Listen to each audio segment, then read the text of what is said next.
నా కడుపున పుట్టినోడు కూడా నా మాట ఇనేటోడు కాదప్పా. నువ్వు విన్నావు. నా పరువు కాపాడి తలెత్తుకుని తిరిగేటట్టు చేసినావు. అసలైన కొడుకంటే నువ్వేనప్పా. ఏం చేసినా నీ రుణం తీర్చుకోలేను. రంగులు మార్చే లోకం బాచికలాడే న్యాయం. రంగులు మార్చే లోకం బాచికలాడే న్యాయం. కన్నులు కప్పి తిరిగే బాడేరా కప్పట్టాలి.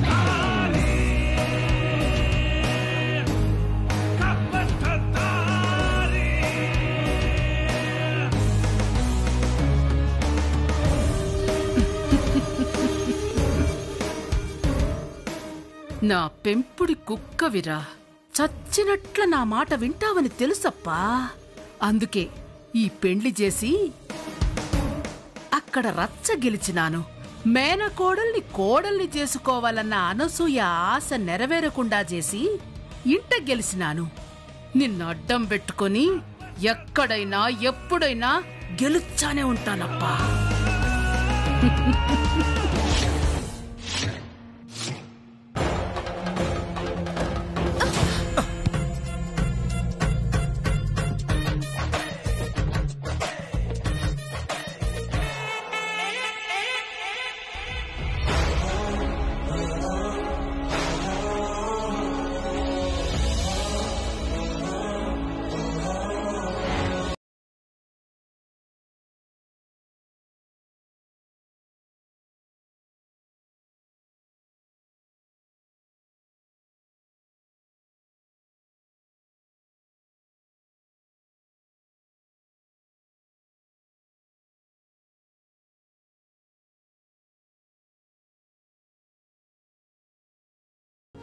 చెప్తా దీని సంగతి.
ఏంటిది?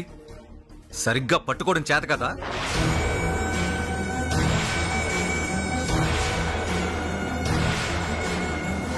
ఇప్పుడు ఏమైందన్నయ్య? పడింది గ్లాసే కదా. ఏదైతే ఏంటి, జాగ్రత్తగా పట్టుకోవాలి. కింద పడి శబ్దం రాకూడదు అన్నప్పుడు జాగ్రత్తగా పట్టుకోవాలి కదా.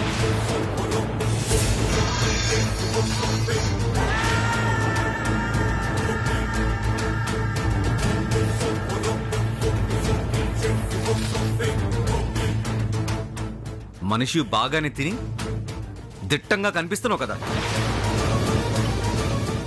ఆ మాత్రం జారిపోకుండా పట్టుకోలేవు.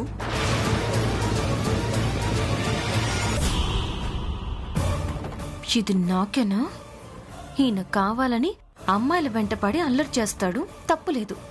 పొరపాటున చేయి జారి గ్లాస్ కింద పడిపోతే తప్ప? చింతిలా అరుస్తున్నాడు. అరే, ఈ మాత్రానికి ఇంత కోపం ఎందుకు వస్తుందన్నయ్య? నువ్వెప్పుడు చెప్పావు కింద పడకూడదు జాగ్రత్తగా పట్టుకోమని? ఏమొదినా మనకేమన్నా చెప్పాడా? ఇది నీకు కాదు, నాకు. హో, అర్థమైంది. అడిగేదేదో డైరెక్ట్ గా వదిన్నే అడగచ్చు కదా, నన్ను అడ్డం పెట్టుకుని ఎందుకు అడగడం? తెలిసిందిగా ఎవరినంటున్నానో. ఈ ఇంట్లో అమ్మ ఏది చెప్తే అది జరగాలి. అమ్మతో గొడవ పెట్టుకునేవాళ్ళు ఆ దేవుడైనా ఎవ్వరైనా సహించేది లేదు.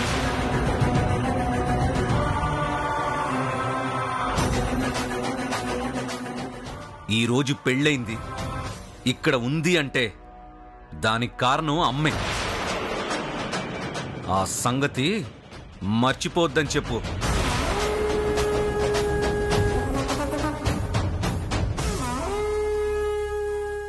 అది వదినా మా అన్నయ్య సంగతి. మనిషి చాలా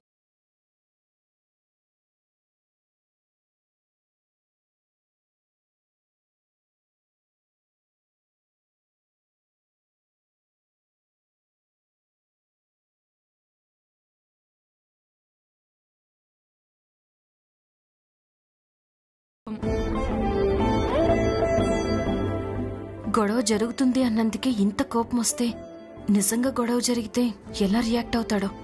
అమ్మ విషయం పక్కన పెడితే అన్నయ్య చాలా మంచోడు.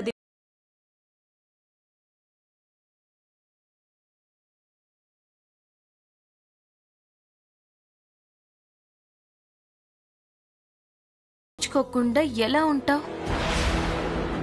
ఎవరో ఏంటో తెలియనప్పుడే చంప పగలగొట్టి వార్నింగ్ ఇచ్చి పోలీస్ స్టేషన్లో కూర్చోపెట్టిందాన్ని.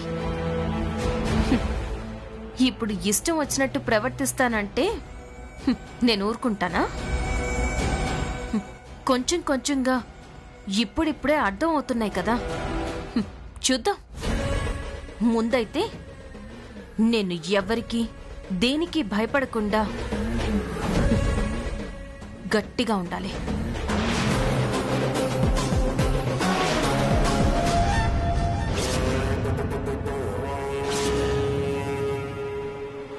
అమ్మా అమ్మా, ఏం చేస్తున్నావో తెలిసే చేస్తున్నావా?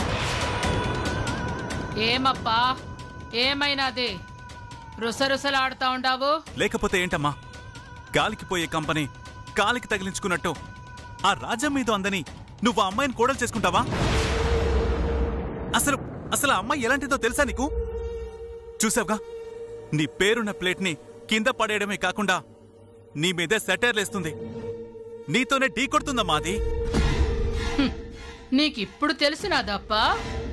గుళ్ళో నాకు ఎదురు చెప్పినప్పుడే అర్థమైనది.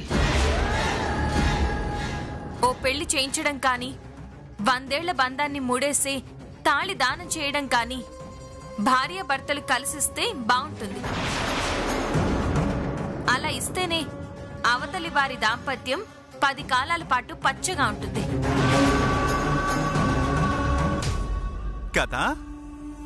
అప్పుడే నేను ఎదిరించి మాట్లాడింది కదా, ఎంత పొగరో అప్పుడే తెలిసింది కదా. మరి తెలిసి కూడా ఎందుకు ఇలా చేశావు? పొగరు దేవుండదప్పా. పాల పొంగు మీద నీటి సుక్క సల్లార్చినట్టు సల్లార్చేయొచ్చు, కాని పరువు పోతే వచ్చాదా? పదవి చెయ్యి జారితే వచ్చాదా?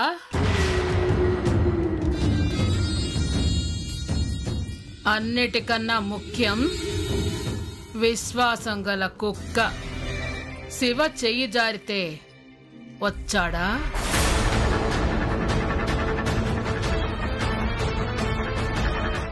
అక్కడ తాలి గట్టించి రాజమ్మ నోరు మూయించిన ఎవరైతే నీ కొడుకు జైలుకు పోయినాడు, ఎలక్షన్ల నిలబడకూడదన్నారో ఇప్పుడు వాళ్లే పోటీపడి మరీ ఓట్లెచ్చారు. ఇదే పెండ్లితో ఇక్కడ అనసూయ మేనకోడలితో శివ పెండ్లి చేసే అవకాశం లేకుండా చేసిన ఒకే దెబ్బకి 4 పిట్టలు. మీ అమ్మని మరీ అంత తక్కువ అంచనా వెయ్యొద్దప్పా. సరే అమ్మా, కానీ ఆ ఈశ్వరి ఈడిసే అప్పా. పెద్ద పెద్ద కొమ్ములు తిరిగినోళ్లనే వంచి మూలన కూసోబెట్టిన ఈ పిల్ల పిశాచొక్క లెక్కనా ఏవి? ఆ అనసూయకి తోడుగా ఇంకో పని మనిషిని తెచ్చినా చూచాండు.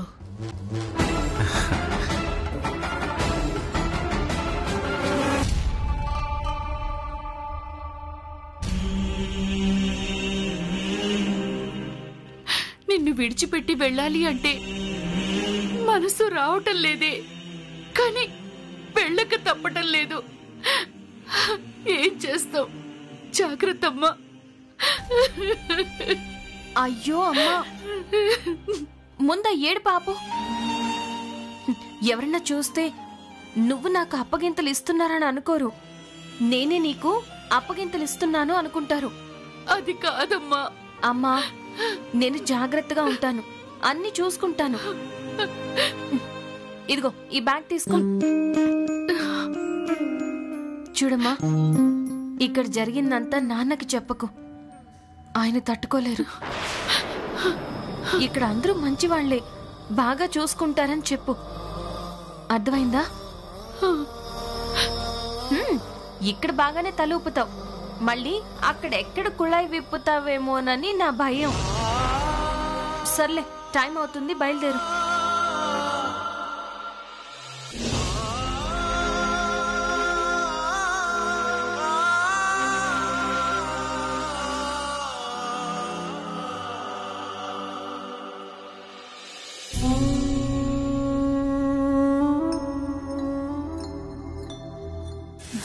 వదినా, నేను బయలుదేరుతున్నాను.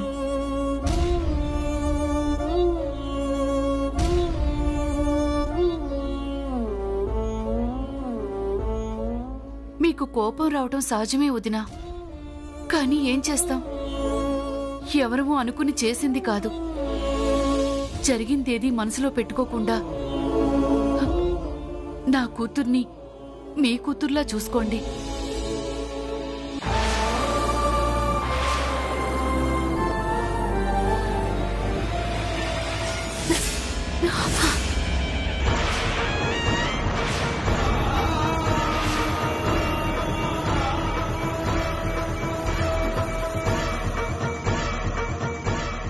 అనసూయ, ఏంటిది?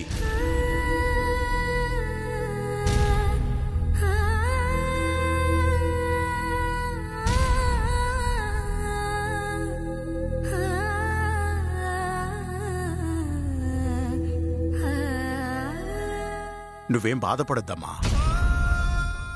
ఆవిడ కోపం పాల పొంగులాంటిది, తెల్లారికల్లా చల్లారిపోతుంది. మీ కూతుర్ని మీకంటే బాగా చూసుకుంటుంది. ధైర్యంగా వెళ్ళిరా అమ్మా. సరే అన్నయ్య గారు, వెళ్ళొస్తాను.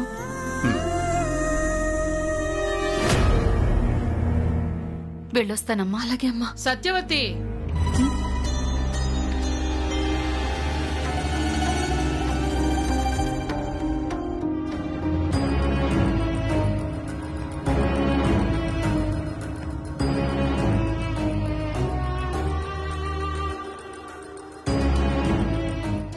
బ్యాగ్ పట్టుకొని యాడికి బయలుదేరుతా ఉండావు? ఏంది మే, అమ్మని అప్పుడే సాగునంపుతా ఉండావా ఏమి? 4 పూటలు ఉండిపోతే బాగుండేది కదా. ఇంటి దగ్గర అంతా అమ్మాయి చూసుకోలత్తయ్య. నానమ్మకి వయసు అయిపోతుంది, చెల్లెలు చిన్నపిల్ల, ఏమి తెలీదు. అమ్మ నాన్న అందరూ తర్వాత వీలు చూసుకుని వస్తారు. సరే, అట్నే గాని. మా కూతురంటే మాకు ప్రాణం. మా ప్రాణాన్ని మీ చేతుల్లో పెట్టి వెళ్తున్నాను. జాగ్రత్తగా చూసుకోండి. ఏందమ్మి ఇది? ఇన్నిసార్లు చెప్పాలనా ఏమి? మా శివ పెండ్లామంటే ఓన్లో సగ భాగం లెక్క, వాన్లో సగభాగం అంటే నాలో సగభాగం లెక్క, అంటే నా ప్రాణం లెక్క. అర్థమైనదా? ఎత్తి కొట్టి సగానికి ముక్కలు చెయ్యాలన్నంత కోపంగా ఉంది. ఇది నాలో సగమేంటి? ఛీ! ధైర్యంగా పోయిరా. శివ అమ్మా.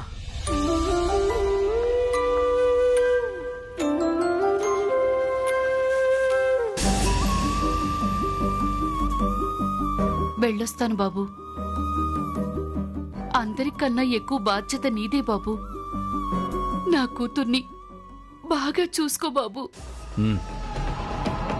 బాగా చూసుకోవాలా? నీ కూతురు చేసిన దానికి చుక్కలు చూపించకపోతే నా పేరు శివనే కాదు, అమ్మాజీ కొడుకునే కాదు.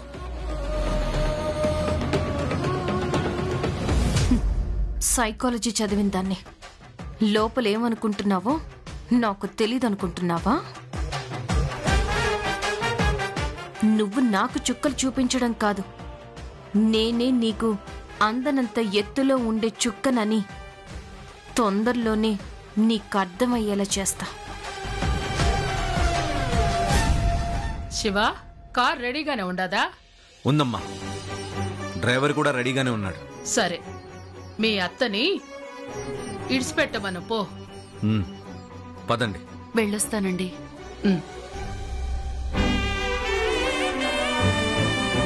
వెళ్ళొస్తానమ్మా. అలాగే అమ్మా.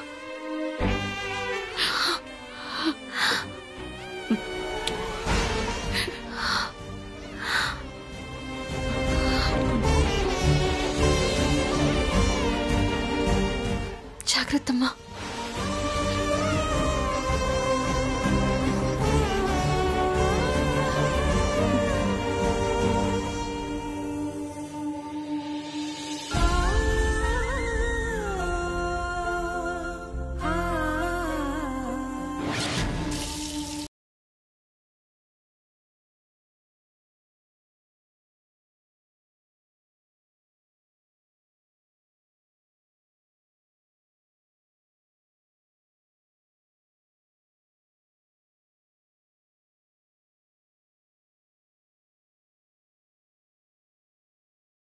నిన్ను కాదనసూయ, తాలింపు ఘాటుగా ఉంది అంటున్నాను.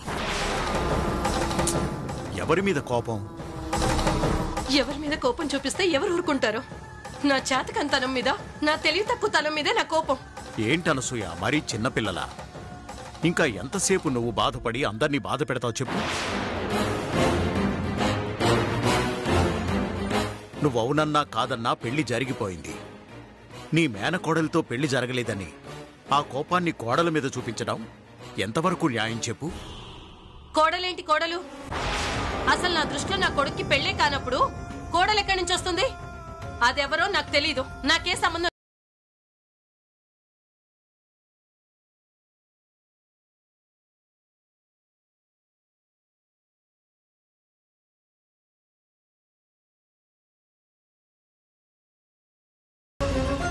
అదే తాళి మెడలో కట్టి అమ్మాయిని తీసుకొచ్చాడు అంటే అక్కడ ఏం జరిగిందో ఏమో. కూలిపోయిన ఆడపిల్ల జీవితాన్ని నిలబెడతాను అంటే ఏ కన్న తండ్రి కాదంటాడమ్మా. కానీ ఎవరున్నారు అమ్మాజీ గారు? నా పెద్ద కొడుకు శివతో నీ కూతురు పెండ్లి ఆనందబాబు. ఊహించని సంఘటనకి పెంచిన తల్లివి నువ్వే ఇంత బాధపడుతోంటే అప్పటి వరకు వేరెవరినో భర్త అనుకుని ఆఖరి నిమిషంలో ఇంకెవడితోనో తాళి కట్టించుకున్నా ఆ అమ్మాయి పరిస్థితి ఎలా ఉంటుంది? అదేం అర్థం చేసుకోకుండా ఏదో ఆశీర్వాదం తీసుకుందామని వస్తే కాళ్ళు వెనక్కి లాగేసుకున్నావు.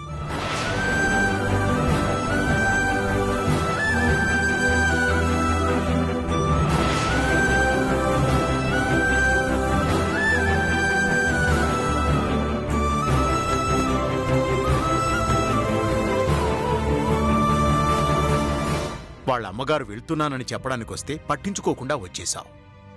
ఎంత బాధపడుంటారు చెప్పు.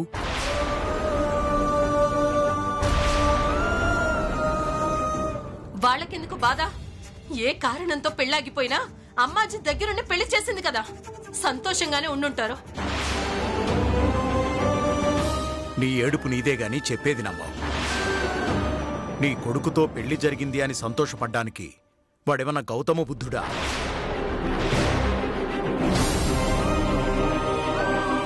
ఈ కర్నూలు పట్టణాన్నే గడగడలాడించే రౌడీ అన్న ముద్ర వేసుకున్నాడు. అలాంటి రౌడీని ఏ అమ్మాయి అయినా సంతోషంగా పెళ్లి చేసుకుంటుందని ఎలా అనుకున్నా? ఇదిగో నా కొడుకు మంచివాడు కాదు అంటే ఊరుకునేలేదు చెప్తున్నా. అయినా అంత రౌడీ అనుకుంటే పెళ్ళెవడు చేసుకోమన్నాడు? అక్కడే వద్దని చెప్పుంటే నాకు ఏడ్చే బాధ తప్పుండేది కదా.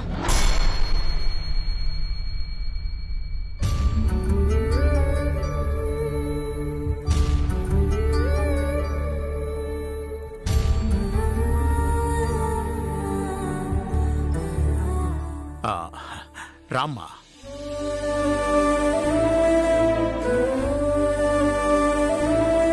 ఏం కావాలి? ఏం అవసరం లేదు మావయ్య గారు. అత్తయ్య గారు ఒక్కరే వంట చేస్తున్నారు కదా, సాయం చేద్దామని. నాకు ఎవరి సాయమో అక్కర్లేదు. జీవితాంతం మర్చిపోలేని పెద్ద సాయమే చేసింది కదా, అది చాలు. వెళ్ళమనండి. సాయం చేస్తుందంట సాయం.